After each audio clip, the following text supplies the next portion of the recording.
Aujourd'hui, je vais vous parler d'un fléau qui nous concerne tous, le burn-out. Pour vous aider à comprendre comment ça peut arriver à n'importe qui, n'importe quand, je vais vous raconter l'histoire de Flora. Flora a 33 ans, ça fait 6 ans qu'elle travaille dans l'aide à domicile. Elle est chef d'équipe, elle adore son travail. Et ce qu'elle adore par-dessus tout, c'est le relationnel avec les clients. Un jour, son entreprise se fait racheter par un grand groupe. L'entreprise était déficitaire et maintenant que le grand groupe l'a racheté, le maître mot c'est profit. Au départ, rien ne change dans le quotidien de Flora. Et quelques mois plus tard, sa collègue se met en arrêt maladie. Là, ça commence à changer. Flora fait 10 heures d'heures sup par semaine. Elle est de plus en plus fatiguée. Et elle ne touche pas plus d'argent parce que les heures sup sont récupérées en congés payés.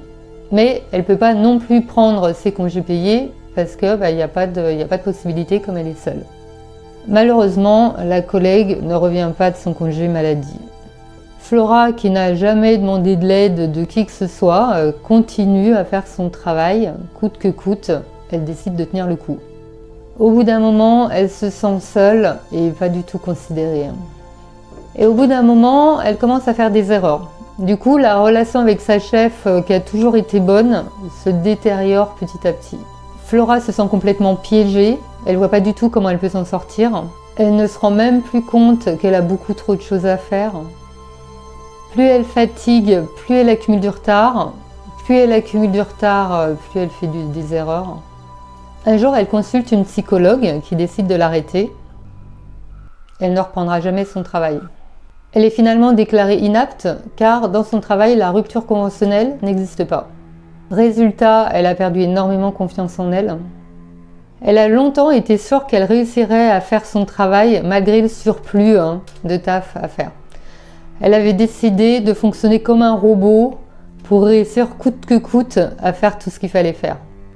Maintenant, elle a entamé un coaching avec Time2 pour reprendre confiance en elle.